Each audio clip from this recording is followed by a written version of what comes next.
আসসালামু আলাইকুম। আমার ভিডিও টিউটোরিয়ালে সবাইকে স্বাগতম। আমি Raufin Jahan Shahzin, student of W International University, CSC department. আমার আইডি হচ্ছে 2411573 আমি 66J সেকশনের। সো আজকে আমি সাদাত হোসেন স্যারের অ্যাসাইনমেন্ট থেকে 5 নম্বর প্রবলেমটা সলভ করার চেষ্টা করব এবং এটা ধাপে ধাপে কিভাবে প্রসেস হয় এবং ফাইনাল আনসার শেয়ার করব আপনাদের সাথে। সো প্রবলেমে একটা গ্রামার দেওয়া আছে, একটা কন্টেস্ট ফ্রি গ্রামার সিএফজি। সো এটাকে আমাদেরকে চমস্কি নর্মাল ফর্ম অর্থাৎ সিএনএফ এ কনভার্ট করতে হবে। তো অ্যাকচুয়ালি চমস্কি নর্মাল ফর্মটা হচ্ছে এমন একটা রুলস ফলো করে গ্রামারটাকে নর্মাল করা। রুলসের মধ্যে হচ্ছে আপনার একটা টার্মিনাল ভেরিয়েবল থেকে একটা টার্মিনালে যেতে পারবে, অথবা একটা ভেরিয়েবল থেকে দুইটি ভেরিয়েবলে অথবা নন টার্মিনালে যেতে পারবে। সো এটাতে আমরা পরবর্তী ফেরত আসবো। তো আমরা আগে ধাপগুলো দেখি। তো গ্রামারটাকে আমাকে আগে চেক করতে হবে যে এস থেকে এস এ কোনো ভেরিয়েবল যাচ্ছে কিনা, অর্থাৎ এইখানে এই স্টার্টিং স্টেজ থেকে আবার এই গ্রামারের ভিতরে কোনো জায়গাতে এস আছে কিনা। তো আমাদের এই প্রবলেমটাতে এখানে এস নেই। যদি থাকতো আমরা তাহলে এস প্রাইম থেকে এস অ্যাড করে নিতাম।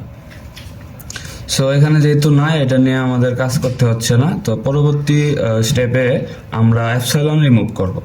তো আমাদের এই যে গ্রামারটা দেওয়া আছে ওইটাতে এপসাইলন আছে কিনা দেখতে হবে। যদি থাকতো তাহলে আমরা ওই এপসাইলনটাকে তুলে ফেলতাম, রিমুভ করে ফেলতাম। তো আমাদের এই প্রবলেমটাতে কোনো এপসাইলন নেই। তো আমরা এইটাও স্কিপ, তার মানে এই দুটা হয়ে গেছে। তো নেক্সট আমরা ইউনিট প্রোডাকশন রিমুভ করব। তো ইউনিট প্রোডাকশন বলতে এখানে এরকম এই গ্রামারটাতে যদি এস থেকে শুধু এ অথবা বি বা এ থেকে শুধু সি এরকম থাকতো, তাহলে আমরা ওগুলা রিপ্লেস করে দিতাম। একটা সি এর মান এইভাবে বসিয়ে রিপ্লেস করে দিতাম। যেরকম এখানে বি যদি থাকতো তাহলে এটাকে আমরা রিপ্লেস করে এই বি এর মধ্যে যা আছে ওগুলা দিয়ে এটা রিপ্লেস করতে পারতাম। তো এখানে আমরা কোনো ইউনিট প্রোডাকশন দেখতে পাচ্ছি না, তো এটাও স্কিপ।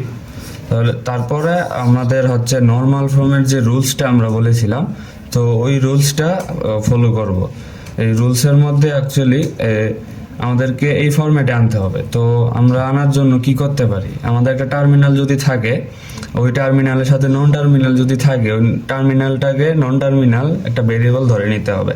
এখানে এ আর বি টার্মিনাল আছে, তো এক্স আর ওয়াই ধরে নেব। তো অ্যাকচুয়ালি এটা অ্যাপ্লাই করব কিভাবে আমরা দেখবো। নেক্সট পেজে যাই।